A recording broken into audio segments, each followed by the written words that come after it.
l'entame de mon propos, je voudrais exprimer mes sincères remerciements et ma gratitude ainsi que ceux de la délégation qui m'accompagne au général de brigade Abdourahmane Tchani, président du Conseil national pour la sauvegarde de la patrie, chef de l'État de la République du Niger, et au peuple nigérien pour l'accueil chaleureux et la délicate attention dont nous avons fait l'objet depuis notre arrivée en cette terre hospitalière, en terre AES, chaleureuse et si riche de sa diversité qu'est le Niger. Cette hospitalité est le reflet de la fraternité et de la solidarité qui unissent nos trois nations. Excellences, Mesdames et Messieurs, le 16 septembre 2023, en signant la charte du Liptako Gourmand, nous avons collectivement pris la décision courageuse de créer l'Alliance des États du Sahel, AES. Dès les premiers jours qui ont suivi cet événement historique, les résultats ont été visibles sur le terrain. En effet, notre alliance a très tôt su traduire en action l'architecture de défense collective et d'assistance mutuelle mise en place pour lutter contre le terrorisme sous toutes ses formes et contre la criminalité en bande organisée dans notre espace commun. Je tiens à insister sur la notion d'espace commun. Pour saluer la clairvoyance de mes frères, les présidents Tchani et Traoré, qui avaient pris les mesures nécessaires pour autoriser les droits de poursuite sur leurs territoires respectifs afin de traquer efficacement les groupes armés terroristes sans contrainte liée aux frontières nationales.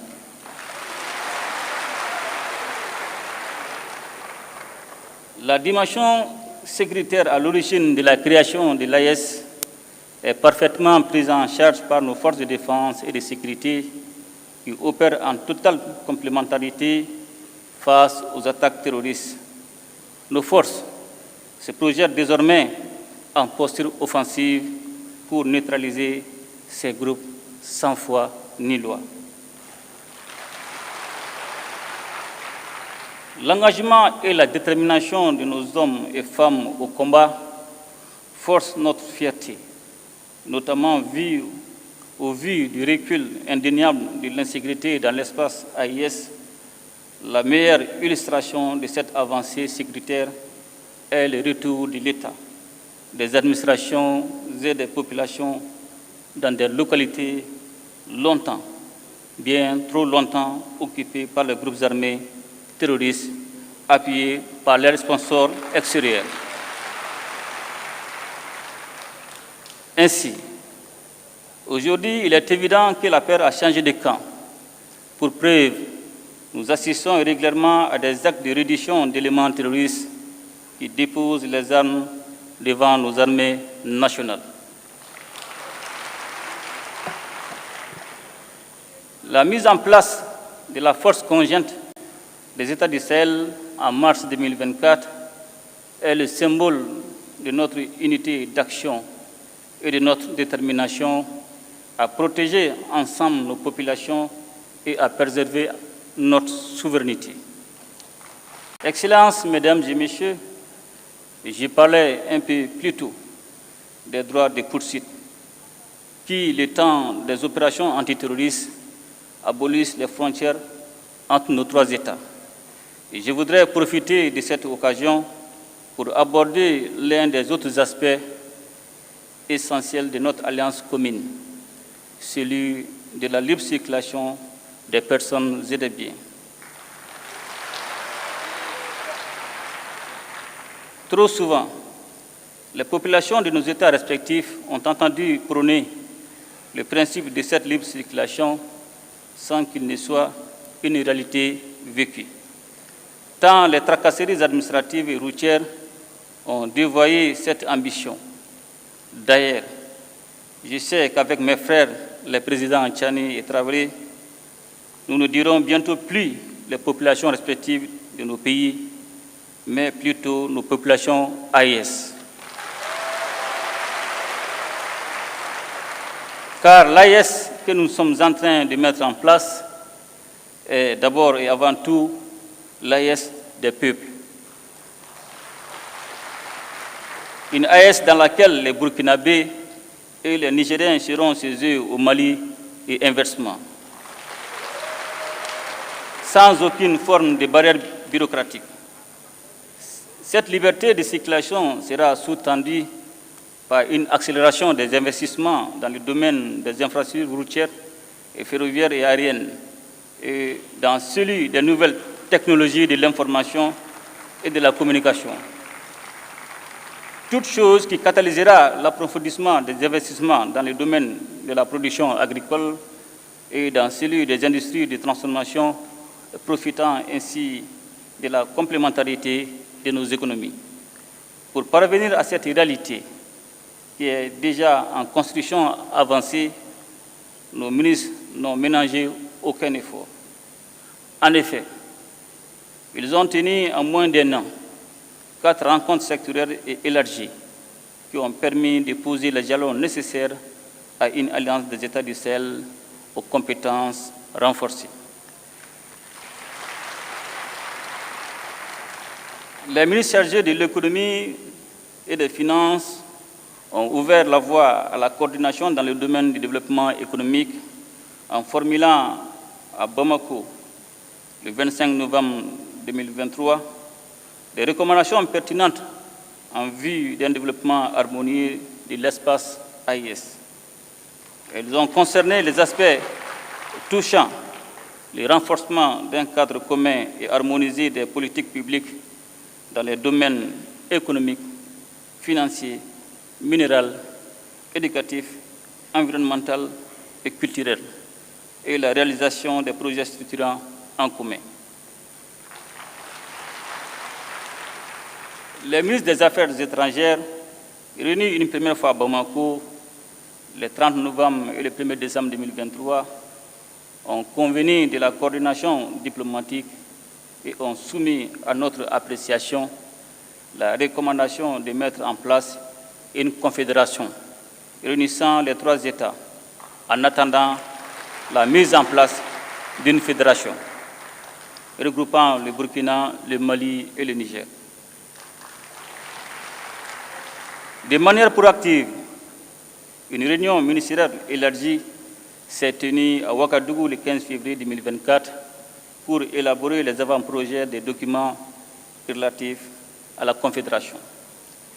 Les ministres des Affaires étrangères ont ensuite finalisé à Niamey, le 17 mai 2024, les projets de textes portant création, organisation et fonctionnement de l'AES, ainsi que les documents préparatoires du présent sommet.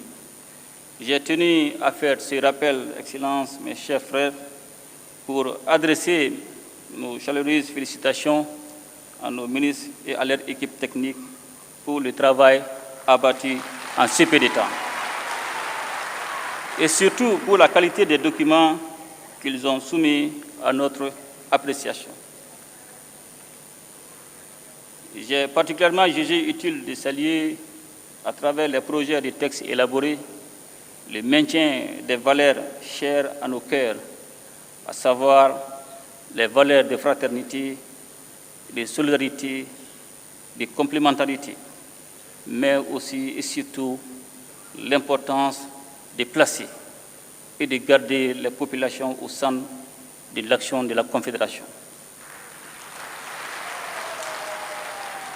Je me réjouis par ailleurs de l'esprit constructif qui a prévalu durant les différents travaux.